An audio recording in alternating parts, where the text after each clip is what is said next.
Premier sujet dans l'actualité, si vous avez regardé les chaînes info, si vous avez regardé les journaux de 20h, hier, forcément, c'est le sujet qui faisait la une. Ce sont les dernières révélations de Jonathan Daval, en tout cas ses affirmations, ce qu'il a dit. On va en parler dans un instant avec nos invités. Maître Delphine Meillet, bonjour. Bonjour. Merci d'être avec nous. Vous êtes avocate pénaliste. Maître Jacques Doucelin, bonjour. Bonjour. Vous êtes avocate pénaliste également. Juste avant de revenir sur les derniers rebondissements et sur les propos de Jonathan Daval, on va se remettre en mémoire cette affaire compliqué, avec des rebondissements en 1 minute.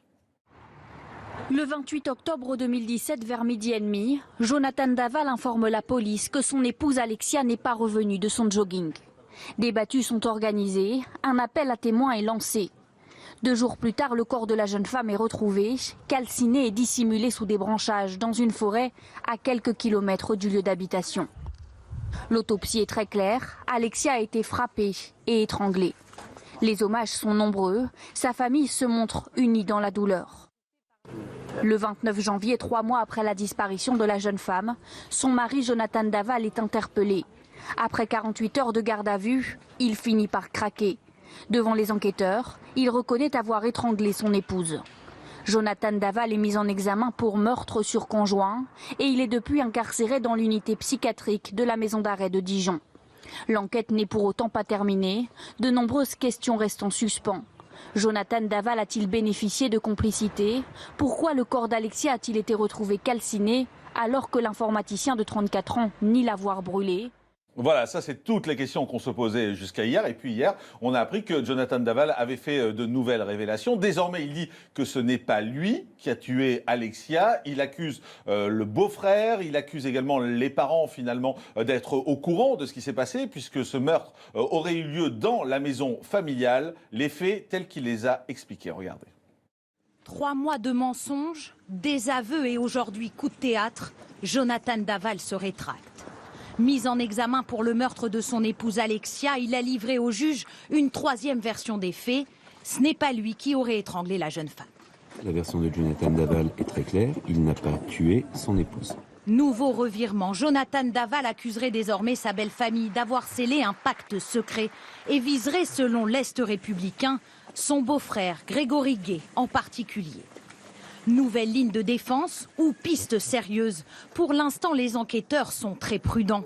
Aucun élément matériel ne permet d'accréditer ces accusations contre la famille d'Alexia.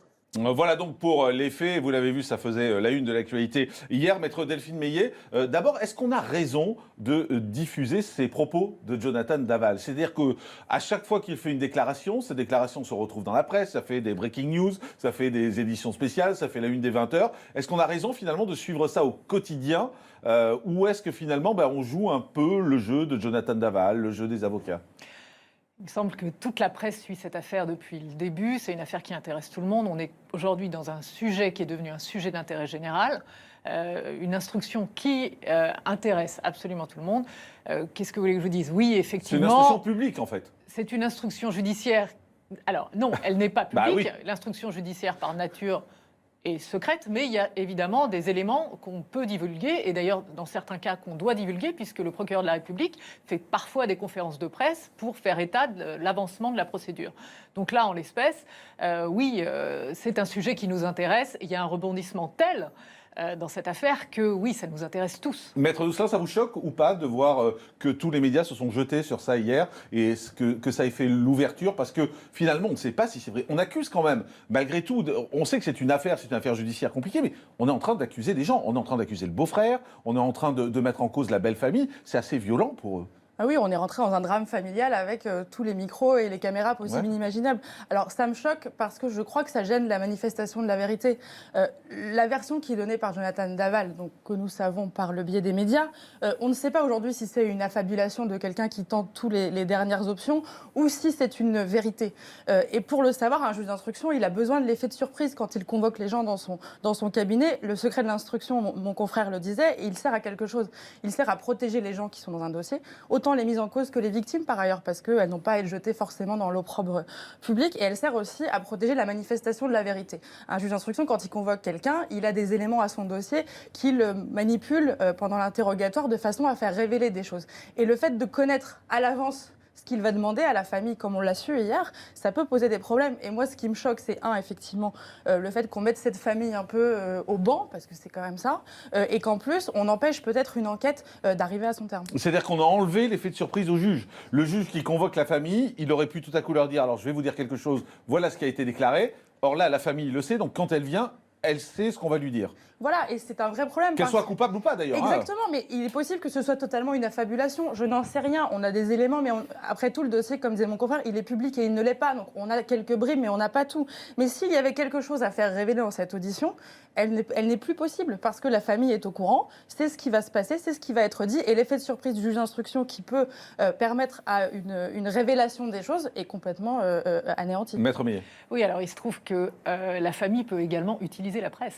Il y a des conférences de presse organisées à l'initiative de la famille des victimes ou à l'initiative de la défense. Oui, Donc, mais dans l'enquête, le procureur, il perd son effet de surprise. Alors là, en l'occurrence, il me semble que la presse a fait état de toutes les déclarations de Jonathan Daval une fois que les parties civiles, puisque c'est en qualité de partie civile qu'ils avaient été auditionnés. Donc l'effet de surprise, manifestement, il avait été maintenu puisqu'il avait été auditionné le 27 juin. Donc hier, 4 juillet, on a eu vent de toute cette affaire. Donc il y a eu un certain temps où les parties ont pu se préparer. Les avocats ont accès au dossier. Ils peuvent aller consulter les déclarations de Jonathan Daval depuis le 27 juin. Donc ils auraient pu, indépendamment de la presse, savoir ce qu'il y avait dans le dossier. Mais alors, il y a quelque chose qui me surprend quand même dans ce qui s'est passé hier, c'est que les accusations sont graves, quand même, qui sont portées, qui sont diffusées dans la presse. Mais là, le procureur ne fait pas de conférence de presse. Il a dit qu'il ne voulait pas en parler et qu'il ne fait pas de conférence de presse. Pourquoi ? C'est son choix. C'est son choix. Non, mais il estime qu'il n'a pas à rétablir les choses. Là, en l'espèce. Le procureur n'a pas à rétablir les choses. En tout cas, c'est sa décision. Ouais. Mais quel est son rôle dans la théorie ? C'est pas de rétablir. Il peut le faire. Il peut. C'est son choix. S'il a besoin de rétablir la vérité, enfin de porter à la connaissance du public un certain nombre d'éléments, il peut le faire. Mais c'est son choix. Et là, s'il décide de ne pas le faire, c'est qu'il a ses raisons, qu'on ignore, mais il a ses raisons. J'ai cru comprendre qu'il allait avoir une conférence de presse d'un des avocats. Oui, mais qui a été annulée, visiblement, qui a été annulée, qui a été reportée. Celle du procureur de la République également. Ouais. Il devait la tenir, ou elle devait la tenir hier après-midi, et finalement, ça n'a pas eu lieu. Donc, il y a des éléments qui nous échappent, parce qu'il y a des éléments dans le dossier dont nous n'avons pas connaissance. Maître Douslas, qu'il a raison, le procureur, de ne pas parler, là ? Parce que c'est grave, quand même, comme accusation. C'est grave, et en même temps, effectivement, il a raison aussi de maîtriser sa parole.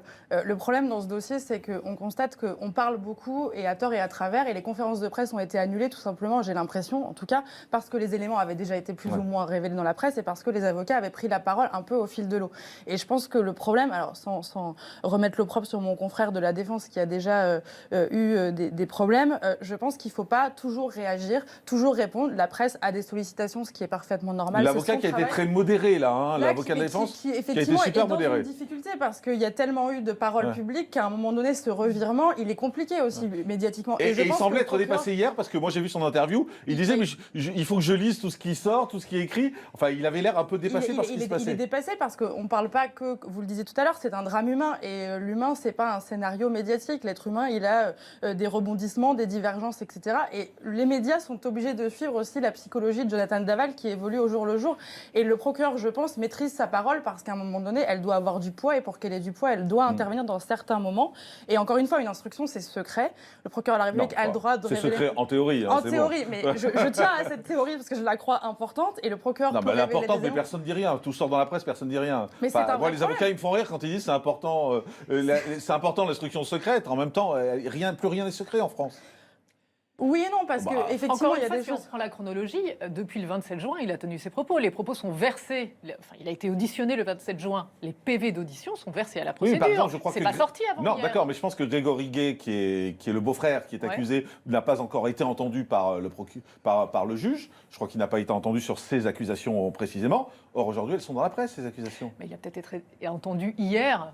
Sur cette question-là, je pense que enfin, d'ailleurs, il y a un problème de timing. Et justement, à propos de Grégory Gay, je voudrais qu'on regarde un extrait de ce qu'a diffusé BFM. Hier, vous savez que les journalistes de BFM avaient rencontré la famille Daval, la famille d'Alexia. Hier, ils ont rediffusé un extrait de l'interview justement de Grégory Gay qui parle de Jonathan Daval. Regardez.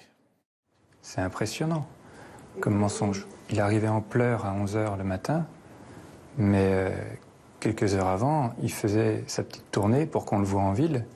Dans un calme absolu. Il a vu Jean-Pierre au bar, À ce moment-là, Jean-Pierre ne s'est rendu compte de rien. Il est passé, il lui a dit bonjour, il a dû boire un café ou je sais pas. Enfin, mais à ce moment-là, il était détendu avant d'arriver en pleurs chez Isabelle. C'est déconcertant. C'est pour ça que on se demande depuis quand il prépare ça, s'il y a préparation. Qu'est-ce qui peut apaiser ce chagrin infini un tout petit peu? La vérité. Savoir ce qui lui est vraiment arrivé. Voilà, c'est des propos assez durs. Et encore une fois, cette interview a été réalisée avant les révélations de Jonathan Daval, en tout cas ses déclarations et ce qu'il a dit. C'est terrible pour la famille, dans un cas comme celui-là. Enfin, on ose à peine se mettre à la place des parents, en supposant qu'ils sont innocents, puisque de toute façon, pour l'instant, on n'a que la parole de Jonathan Daval. Mais ce qui se passe, c'est-à-dire qu'ils ont ce beau-fils qu'ils aiment, qu'ils adorent, qu'ils accompagnent après la mort d'Alexia. Ils découvrent que c'est lui qui aurait tué. Et désormais, lui les accuse. Psychologiquement, c'est l'horreur. C'est une torture parce que tout est... Alors déjà, ils apprennent les choses par voie de presse aussi, donc c'est extrêmement violent. Et puis, comme vous dites, ils soutiennent un mari éploré, puis ils en veulent... Alors, ils ont été très modérés, je les ai trouvés d'un courage extrême quand ils ont appris, en tout cas quand Jonathan Daval a fait ses premiers aveux. Maintenant, on accuse quelqu'un d'autre de leur famille. C'est d'une violence extrême et je pense que ça empêche un travail de deuil qui me paraît essentiel. Y compris, on a toujours un sujet, la crémation du corps. Pour l'instant, Jonathan Daval ne l'a pas avoué. Les enquêteurs ont l'air de dire qu'une complicité, en tout cas en l'état des choses, n'est pas établie. Donc pour eux, il y a aussi ce sujet-là. C'est extrêmement violent de ne pas savoir ce qui s'est passé les derniers instants de leur enfant. Maître Delphine Meillet, une question. Est-ce qu'on peut imaginer que ce soit une stratégie judiciaire de la part de Jonathan Daval de faire ces déclarations? Est-ce que ça peut être très réfléchi? Oui, bien sûr, c'est absolument possible que ce soit un coup de théâtre, que ce soit une manière de diluer sa propre responsabilité. Je rappelle qu'il encourt la perpétuité. Il est poursuivi pour un meurtre aggravé. C'est la pire des sentences possibles. Donc, dans les crimes, il est en haut de la hiérarchie. Ouais, on va dire que mentir ne lui coûtera rien de plus. Non, si vous voulez, enfin, ça peut aggraver son cas si vraiment on il risque la découvre... perpétuité déjà. Donc, il risque la perpétuité, mais ça peut aggraver son cas pendant l'audience si on découvre que c'était une affabulation. Maintenant, libre à lui de tenir le discours qu'il entend. Il faut savoir que le juge va prendre en considération ses dernières déclarations, va auditionner le beau-frère et va mener les investigations dans ce sens-là. Il ne peut pas clore le dossier sans investiguer dans ce sens-là. Il doit objectiver en fait les propos tenus par Jonathan Daval. Et juste un petit mot en tant qu'avocat, on peut imaginer que c'est l'avocat qui lui ait dit c'est une stratégie judiciaire? On peut tout imaginer. Maintenant, un avocat suit son client et le client est censé... Il ne lui donne pas des excuses, il ne lui dit pas il va falloir dire ça, l'avocat, a priori. Alors, non, mais on peut monter des stratégies, mais il faut être dans le vraisemblable. Il faut voir ce qu'il y a dans le dossier, c'est-à-dire les résultats de l'autopsie, les investigations, les résultats de l'enquête et les déclarations précédentes des uns et des autres. Il faut être dans le vraisemblable. Maître Dousselin, vous êtes d'accord? Ça peut ou pas être une stratégie judiciaire? Ça peut, et en même temps, un avocat, ça reste un porte-parole de son client. Donc, je pense doit pas activer... Ça doit offrir des options, expliquer un dossier et le traduire à son client. Après, il reste maître de sa défense et nous sommes que les porte-parole. Donc, est-ce que c'est une stratégie de l'avocat? Est-ce que c'est une de Jonathan Daval? Est-ce que c'est un geste même désespéré en dehors de toute stratégie? On ne peut pas complètement évacuer l'option de... il est complètement désespéré et il tente le dernier petit coup avant la fin. On ne sait pas du tout vraiment dans quelle situation il est. Ce qui est sûr, c'est que pour l'avocat, c'est extrêmement difficile parce que des revirements comme ça, une défense, comme disait mon confrère, ça doit être cohérent et ça doit être dans le vraisemblable. Là, on sort de la cohérence, on sort du vraisemblable et c'est très difficile pour lui de continuer une ligne de défense qui avait plus ou moins été établie quand même après les aveux. Merci beaucoup, Maître Jade Dousselin, d'avoir été avec nous. Merci, Maître Delphine Meillet également.